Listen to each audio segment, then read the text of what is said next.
एक बार राजा कृष्णदेव राय के राज्य में अकाल पड़ा। सभी चिंतित थे। राजा ने आदेश दिया कि जो भी तेलुगु में सुंदर कविता सुनाएगा उसे इनाम दिया जाएगा।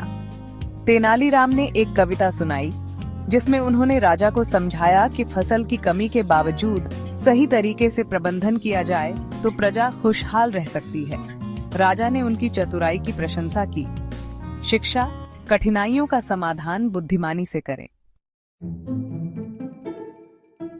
एक बार एक पुजारी ने कहा कि वह भगवान को चमत्कारी मूर्ति के जरिए खुश कर सकता है। उसने सभी से चढ़ावा लिया और खुद रखने लगा। तेनालीराम ने उसे पकड़ने के लिए चाल चली। उन्होंने मूर्ति से कहा, यदि तुम सचमुच चमत्कारी हो तो पुजारी को सजा दो। पुजारी डर गया और अपनी गलती मान ली। शिक्षा, झूठ और लालच से बचें। राजा के दरबार में तेनालीराम ने मूर्खता का नाटक किया। राजा ने कहा, तुम यह क्यों कर रहे हो? तेनालीराम ने जवाब दिया, मुझे यह दिखाना है कि लोग बिना सोचे समझे दूसरों की नकल करते हैं। राजा ने महसूस किया कि हर काम में बुद्धि का प्रयोग आवश्यक है। शिक्षा, बिना सोचे समझे किसी का अनुसरण न करें। राजा ने घोषणा की कि वह हर घर में से एक भेड़ लेगा। तेनालीराम ने एक काली भेड़ पर जादू का नाटक किया। उसने राजा को दिखाया कि प्रजा के साथ अन्याय करना अनुचित है। शिक्षा, न्याय और समानता का पालन करें। एक रात कुछ चोर तेनालीराम के घर घुसे। तेनालीराम ने बाहर से ताले बंद कर दिए और कहा, अब तुम अंदर आराम करो, मैं राजा को बताने जा रहा हूं। चोर डरकर भाग गए। शिक्षा, बुद्धिमानी से संकट को टालें। राजा ने सपना देखा कि उसे अमूल्य खजाना मिला। जब तेनालीराम ने कहा, सपने का मूल्य इसे समझने वाले पर है, राजा ने महसूस किया कि सच्ची खुशी भौतिक चीजों में नहीं। शिक्षा, खुशी की असली कुंजी आत्मसंतोष है। राजा ने तेनालीराम से पूछा, तुम्हें क्या इनाम चाहिए? तेनालीराम ने कहा, मुझे ऐसी बुद्धि चाहिए जो हर परिस्थिति में मदद करे। राजा खुश हुए और हमेशा उनका सम्मान किया। शिक्षा, धन से ज्यादा बुद्धि महत्वपूर्ण है। एक साधु ने दावा किया कि वह तेनालीराम के गांव के लिए चमत्कार करेगा। तेनालीराम ने उसकी झूठी बातों को सबके सामने उजागर किया। शिक्षा, सच्चाई के साथ खड़े रहें। एक जादूगर ने दावा किया कि वह अदृश्य हो सकता है। राजा ने पूछा, सबसे कीमती चीज क्या है? तेनालीराम ने जवाब दिया, समय। जो समय का सही उपयोग करता है वही सबसे अमीर है। शिक्षा, समय की कीमत समझें। बहुत समय पहले उज्जैन के महान राजा विक्रमादित्य अपनी बुद्धिमत्ता और न्यायप्रियता के लिए प्रसिद्ध थे। एक बार वेताल ने उनसे एक चुनौती दी। उसने कहा, राजा, मैं तुम्हें एक कहानी सुनाऊंगा, लेकिन याद रखना, यदि तुमने सही उत्तर दिया तो मैं फिर से पेड़ पर चला जाऊंगा, और यदि तुमने उत्तर नहीं दिया तो तुम्हारा सिर फट जाएगा। अब सुनो कहानी। कहानी शुरू होती है। एक समय की बात है। एक व्यापारी था जो बहुत अमीर था, लेकिन उसकी कोई संतान नहीं थी। वह हर रोज भगवान से प्रार्थना करता कि उसे एक बेटा मिले।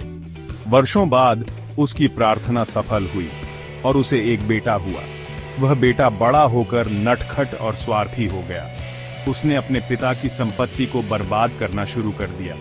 पिता दुखी थे, लेकिन अपने बेटे से बहुत प्यार करते थे। एक दिन व्यापारी की मृत्यु हो गई। बेटे ने अपने पिता की सारी संपत्ति जुए और शराब में उड़ा दी।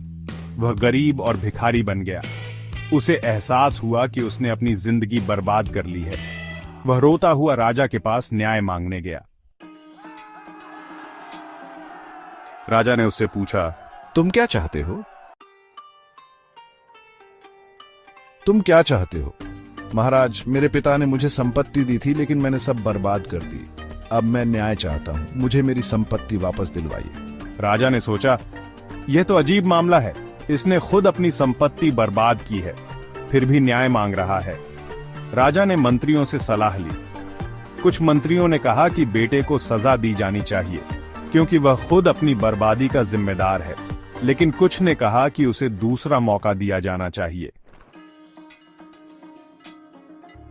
मैं तुम्हें एक मौका दूंगा, लेकिन तुम्हें यह साबित करना होगा कि तुम अपने पिता की संपत्ति के लायक हो।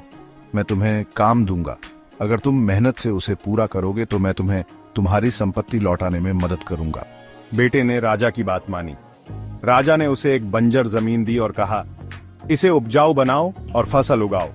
अगर तुम सफल रहे तो मैं तुम्हारी मदद करूंगा। बेटे ने कड़ी मेहनत की। वह सुबह से शाम तक काम करता और धीरे धीरे जमीन को उपजाऊ बना दिया। कुछ समय बाद उसने खेत में फसल उगाई और राजा को दिखाया। अब तुमने यह साबित कर दिया कि मेहनत और अनुशासन से सब कुछ संभव है। मैं तुम्हारी मदद करूंगा। राजा ने उसे उसके पिता की बची हुई संपत्ति लौटाई और साथ ही उसे सिखाया कि मेहनत का महत्व क्या होता है। राजा, बताओ, क्या राजा विक्रम का फैसला सही था? क्या बेटे को दूसरा मौका देना चाहिए था? यदि हाँ, तो क्यों? हाँ, राजा का फैसला सही था। हर व्यक्ति को अपनी गलतियों से सीखने का मौका मिलना चाहिए। बेटे ने मेहनत और लगन से अपनी गलती सुधारने की कोशिश की। न्याय का अर्थ सिर्फ सजा देना नहीं, बल्कि सही रास्ता दिखाना भी है। तुमने सही उत्तर दिया, राजा विक्रम। लेकिन अब मैं फिर से पेड़ पर जा रहा हूँ। और वेताल गायब हो गया। नैतिक शिक्षा गलतियां इंसान से होती हैं, लेकिन मेहनत और सही दिशा में प्रयास करने से इंसान अपनी जिंदगी बदल सकता है। सच्चा न्याय सिखाने और सुधारने में है, न कि केवल सजा देने में। आज मैं आपको राजा भोज और न्याय के पाठ के बारे में एक कमाल की कहानी सुनाता हूँ। तैयार हो? चलो कहानी शुरू करते हैं। बहुत समय पहले उज्जैन में राजा भोज नाम के एक महान और न्यायप्रिय राजा राज करते थे। वह अपनी निष्पक्षता, बहादुरी और बुद्धिमत्ता के लिए जाने जाते थे। राजा भोज हमेशा एक दरबार लगाते थे, जहां वह अपने मंत्रियों और दरबारियों की सलाह सुनते थे। एक दिन उनके मन में उनके लिए एक दिलचस्प सवाल आया। उन्होंने पूछा, क्या कोई मुझे बता सकता है कि दुनिया में सबसे बड़ा और मुश्किल काम क्या है? सभी मंत्री अपने अपने विचार रखने लगे। पहले मंत्री ने कहा, महाराज, युद्ध लड़ना सबसे कठिन काम है, क्योंकि इसमें जीवन और मृत्यु का सवाल होता है। दूसरे मंत्री ने उत्तर दिया, धन इकट्ठा करना सबसे मुश्किल काम है, क्योंकि पैसे के बिना जीवन कष्टों से भरा होता है। तीसरे मंत्री ने कहा, ज्ञान प्राप्त करना सबसे चुनौतीपूर्ण काम है, क्योंकि यही सफलता की ओर ले जाता है। राजा भोज इन जवाबों से संतुष्ट नहीं थे।